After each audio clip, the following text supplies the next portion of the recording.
کہ امید اور خوف یہ دونوں ایک پرندے کے پروں کی طرح، ایک پرندے کو اڑنے کے لیے ان دو پروں کی ضرورت ہے. اسی طریقے سے ایک انسان کے لیے زندگی گزارنے کے لیے یہ ایسا ہی ہے کہ اگر وہ زندگی کے اندر پرواز کرنا چاہتا ہے تو اس کے لیے ضروری ہے کہ ایک طرف جتنا امپورٹنٹ اس کا اللہ پر امید ہو، اللہ کی رحمت پر امید ہو اس کی، اتنی ہی امپورٹنٹ اس کے لیے یہ ہے کہ اللہ کے عذاب سے اس کو ڈر بھی لگے اور خوف بھی ہو، کہ دونوں ایکول لیول کے اوپر اس کی زندگی کو بیلنس کر کے یعنی اڑائیں اس کو. تب انسان پرواز کرتا ہے، تب اس کو ایلیویشن ملتی ہے، تب اس کو بلندیاں ملتی ہیں. کوئی ایک سائڈ اگر ڈومینیٹ کر جائے تو انسان کے لیے پرابلمٹک. مثال کے طور پہ اگر انسان بہت زیادہ ڈرتا رہے اللہ تعالیٰ سے، بہت زیادہ خوف ہو اللہ سے، اور اللہ کی رحمت پر امید نہ ہو، تو انسان کیا ہو جائے گا؟ مایوس ہو جائے گا، موٹیویشن ختم ہو جائے گی. ٹھیک ہے، تو ہوپلیسنس آپ کو پتا ہے وہ کتنی ڈیٹرمنٹل ہے انسان کے لیے. انسان کچھ بھی نہیں کر سکتا، انسان ڈسفنکشنل ہو جاتا ہے سوسائٹی کے اندر. آن دا کنٹری اگر انسان اللہ پر صرف امیدیں باندھ لے لمبی لمبی اور اللہ سے ڈر نہ لگے، تو پھر کیا ہوگا؟ انسان باغی ہو جائے گا، کیونکہ اس کو کیا پتا ہے؟ اس کو پتا ہے کہ اللہ تعالیٰ معاف کر دے گا، اللہ رحیم ہے. جیسے ہمارے ہاں بہت زیادہ کامنلی اس بات پہ سمجھا بھی جاتا ہے اور ہم یہ کامنلی یہ ایزیوم بھی کرتے ہیں. اکثر آپ دیکھیں گے گناہ کرنا ہے، غلطی کرنی ہے، یار کوئی بات نہیں، اللہ سے معافی مانگ لیں، اللہ معاف کرنے والا ہے. آپ دیکھیں گے سیدنا یوسف علیہ الصلوۃ والسلام کے بھائیوں نے بھی یہی کہا، ان کے ذہن میں بھی یہ تصور موجود تھا، اسی وجہ سے انہوں نے اتنا بڑا گناہ کیا. کیا کہا؟ اقتلوا یوسف او اطرحوه ارضا یخل لکم وجہ ابیکم وتکونوا من بعدہ قوما صالحین. انہوں نے کہا کہ حضرت یوسف علیہ الصلوۃ والسلام کو قتل کر دو. ایک نے کہا کہ ایسا کرو کسی اور دور جگہ پہ پھینک دو ان کو جا کے. کیا ہوگا؟ اس کا نتیجہ کیا ہوگا کہ جو مقصد ہے والد کی محبت تمہارے لیے خالص ہو جائے گی، اور اس کے بعد وَتَكُونُوا مِن بَعْدِهِ قَوْمًا صَالِحِينَ، اس کے بعد اللہ سے توبہ کر لینا، نیک ہو جانا. تو یہ جو کانسیپٹ ہے نا کہ یہ ازمپشن ہے جو ہماری کہ اللہ ہمیں معاف کر دے گا اور ہم گناہ کر لیں، سبحان اللہ. میں سمجھتا ہوں کہ جو بندہ صرف اس بنیاد پہ یہی سوچ کے گناہ کرتا رہتا ہے، شاید اللہ اس کو معاف نہ کرے. شاید، اگین آئی کین ناٹ جج، یہ اللہ کی رحمت ہے، لیکن یہ ایک بہت بڑی جسارت ہے یار کہ جو بندہ صرف یہ سوچ کے معاف کرے. ہمارے ہاں یہ بھی کانسیپٹ ہے، ہم کہتے ہیں کہ اللہ شرک کے علاوہ سب کچھ معاف کر دے گا. یہ آدھی بات درست ہے، آدھی بات غلط ہے. اس بات پہ تو کوئی دوسری رائے نہیں ہے کہ اللہ تعالیٰ شرک کو معاف نہیں کریں گے، جیسے کہ قرآن مجید میں آتا ہے ان اللہ لا یغفر ان یشرک بہ.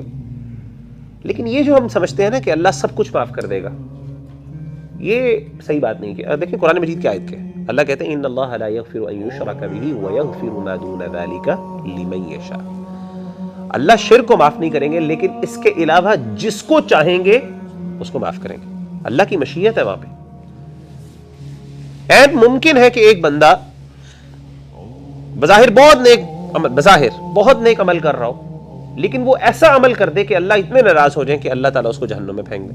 اس کی مثال آپ کے سامنے موجود ہے. وہ اس خاتون کی مثال آپ ذہن میں رکھیں جو بظاہر بڑی نیک تھی، لیکن اس نے کیا کیا؟ ایک بلی کے اوپر ظلم کیا، اس بلی کو مار دیا، بھوکا مار دیا. تو اللہ کو اتنا غصہ آیا اس خاتون کے اوپر کہ اللہ نے اس کو جہنم میں پھینک دیا. آن دا کنٹری ایک خاتون جو تھی گناہگار خاتون تھی، she was not a practising woman, اس کو اس بات کا کوئی ڈر نہیں تھا کہ اللہ تعالیٰ کیا پسند کرتے ہیں ناپسند کرتے ہیں، اللہ کی چاہت ناچاہت کا کوئی پرواہ نہیں تھی. لیکن ایک کتے کے اوپر رحم کیا اس نے، کتے کو پانی پلایا، پیاسا تھا، بڑی مشکل سے اس نے پانی پلایا اس کو، اس کی پیاس کو دور کیا. اللہ کو اتنی بات پسند آئی، اللہ نے جنت میں ڈال دی. تو کہنے کا مطلب ہے کہ ہم کس پتہ نہیں دھوکے میں بیٹھے ہوئے یہ سمجھتے ہوئے کہ شاید اللہ نے ہمیں معاف کر دیا، ہم تو جنتی، کیونکہ ہم نے شرک نہیں کیا. پہلی بات تو یہ ہم کیسے ایزیوم کر سکتے ہیں ہم نے شرک نہیں کیا؟ چلیں کوئی بندہ واقعی بالبصیرہ یہ سمجھتا ہے کہ اس نے شرک نہیں کیا یا شرک میں نہیں ہے، اللہ سے امید رکھی جا سکتی ہے کہ اللہ اس کو معاف کر دیں گے، اور امید رکھنی بھی چاہیے، لیکن اس کو یہ ڈر بھی ہونا چاہیے کہ شاید اللہ نہ معاف کرے. جیسے کہ ایک قول ہے جو سیدنا عمر بن خطاب رضی اللہ تعالیٰ عنہ کی طرف منسوب ہے، اور بھی ہمارے اسلاف میں سے کسی کی طرف یہ بات منسوب ہے. انہوں نے کہا کہ لو نادى مناد من السماء، اگر آسمان میں کوئی بندہ منادی، کوئی ندا کرنے والا یہ ندا کرے، یہ پکارنے والا یہ پکارے، انکم تدخلون الجنت کلکم، تم میں سے تم سب کے سب جنت میں داخل ہونے والے ہو، الا رجلا واحدا، سوائے ایک شخص کے. تم سب کے سب جنتی ہو اے انسانو. آسمان سے کوئی فرشتہ یہ کہے کہ تم سب کے سب جنتی ہو سوائے ایک شخص کے، وہ جہنمی ہے. لخفت ان اکون ہوا ہو. تو ہمارے اسلاف میں سے بزرگ کہتے ہیں، غالباً سیدنا عمر، ان کی طرف یہ بات منسوب ہے کہ مجھے ڈر ہوگا، مجھے اتنا خوف ہوگا کہ کہیں وہ ایک بندہ جس نے آگ میں جانا کہیں میں وہ نہ ہوں.